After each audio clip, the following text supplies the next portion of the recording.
Today we're going to be adding another board to our Z180 system. So we're back in the realms of retro Z80 machines. Today we're going to be adding a compact flash module. Let's clear the computer out of the way and have a look at the kit. And this is what we have in the kit. We have one main board and we have a daughter board which will take the compact flash module. So this is what we're going to assemble today. As with the other modules in this range, it does come with a very good sheet of components to explain what each of the components actually is and a diagram of the board itself, so we can see where each of the components needs to be soldered into place. So let's get set up for the beginning of the soldering. And this is the little daughter board which we're going to be plugging in to the board we're about to assemble. Just have a quick look at this.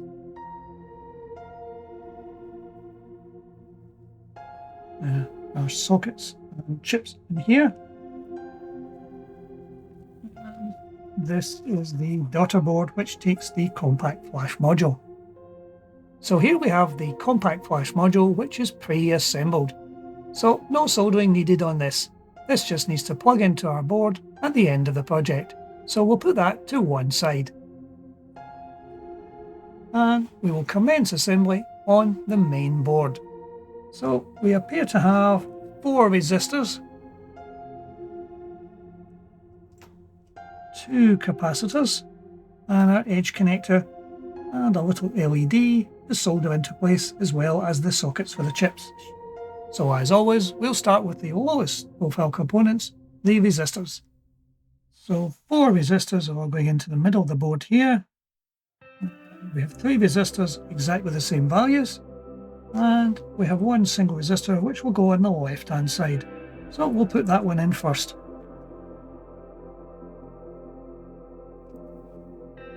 And as always, it's good to have something to hold the board in place while you do the soldering. And as always, since we're dealing with hot metal, it's important to wear some kind of eye protection.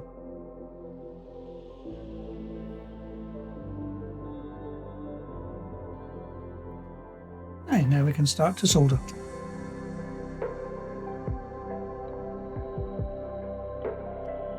So our resistors in place.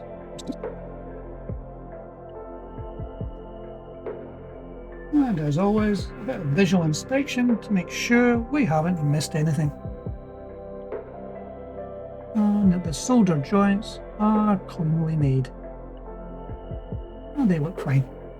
So the next thing I want to put in place are the capacitors. Now we have one down this corner of the board. The other one over here on the left hand side of the board. Now this capacitor with the short and long legs needs to be oriented the correct way. So we have a minus showing on one side and a plus on the board. So we can put this in the correct way round. So there are not a great deal of components to put in on this particular board, but as always, take your time when you're soldering to make sure you don't miss anything.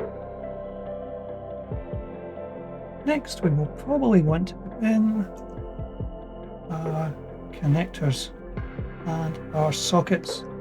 So all the sockets, we have 2 sockets of one size and a third socket which is slightly bigger. So we'll put them on the board, making sure to get the orientation correct. And we will put a little elastic band to hold these in place. And then we can take the elastic bands off and complete.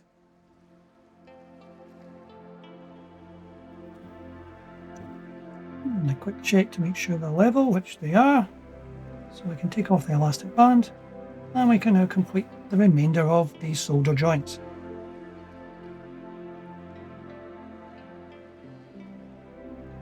And again, a quick check to make sure we haven't missed anything. So we have 2 more things to put in. Oh wait, I've actually missed 2 capacitors which are hiding in the connector here. And now we've located the two capacitors. We can now fit these in the board as well. So, and we've got an LED to put in. Right, there we have our LED quite happily in place now. Right, okay, so that's in place. And then the final one to win, I think, will be our connector for the compact flash plug-in. So let's do our edge connector first. We'll put chips in last.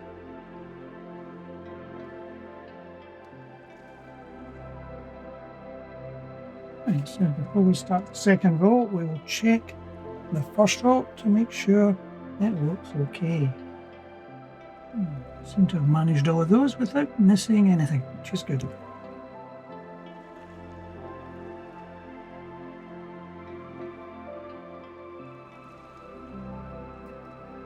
And again, we will check these to make sure we haven't missed anything. So the last bit to do on our connectors is the connector for the flash card itself.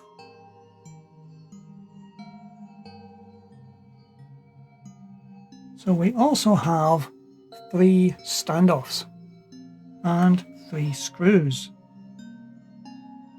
This, I'm assuming, is to keep the board from bumping into other boards. So we can put these in place to make sure there's a gap between it. But we will put our chips in place first of all. That should be our soldering finished. Just bend the legs, as we usually do, to make it easier to insert. And make sure we have the chip orientated correctly before we try to insert it into the socket. That's our chip successfully in the socket. We have all 3 chips in place. So now we can have a look at the compact flash board itself. Now there are a couple of jumpers already on it in position, so I'm going to leave them as they are. These allow the settings to be default here is for 5 volts. Moving it to 2 and 3 would give us 3.3 volts. Jumper 1 in its current position, the default position, would allow us to have this as the master unit. So there's obviously an ability to have more than one compact flash card. So this is here to plug in like so. So this is our board now fully completed. Now, as this comes out horizontally, this gives us a challenge in plugging it into the existing computer. To give us the opportunity of seeing this compact flash card in action, I've reordered the cards in the backplane to move all the cards back one to allow our new card to appear at the front, which will allow us to get access to the compact flash socket. I have a 64 megabyte flash card, which I'm going to reuse for this project. As you can see, the card is now inserted into the card slot. And we're powering our CPM machine from a small portable battery. Now if we hit the reset button and let's try booting it up.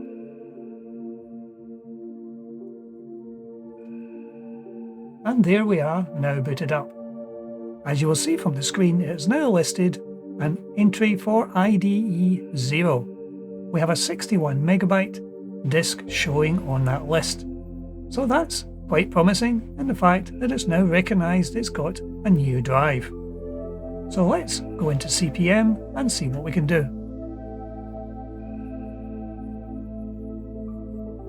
So we're now in CPM, and originally it only showed the A and the B drives, the RAM disk, which is the A drive, and the ROM, which is B. We now have drives C through J. This is because each of these drives is an 8 megabyte partition. If we use the stat command, we can see that there is just under 8 megabytes sitting in that partition. So as we can see from this listing, we're now showing a drive partition of 8 megabytes, 8192 kilobytes. There's no point in putting a larger flash drive in, as in the maximum amount CPM, or this version of CPM, can actually access is 8 megabytes per drive. 8 megabytes for a CPM system in the 80s was a large hard disk. And there's a great deal we can actually do with this. So let's go into Basic from inside CPM and see if we can access it. So we're now into Microsoft Basic. So we'll write another small program.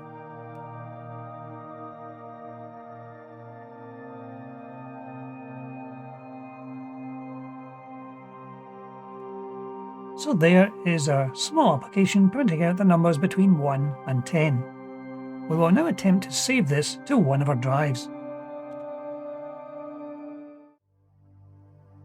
And we're going to save it as a name test.bas. It's saying it's saved successfully, so let's come out of CPM and see if it's showing on the D drive. And there is our file. So as a test to ensure that this file will persist, let's reboot the system again.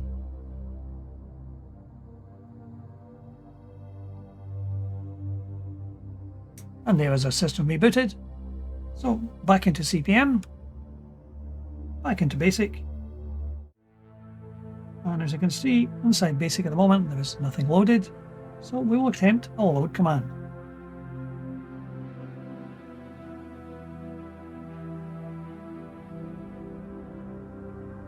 And there is a program coming back from disk. So we have successfully written a program, saved it to our D drive on the compact flash card, rebooted the system, and the file is still there. We've loaded it into Basic and executed it. So our Z80 system now has a number of 8 megabyte drives, onto which we can save data and programs. So all in all, the addition of this compact flash card has made our Z80 system that bit more functional. However, that's it for today. Thank you for watching.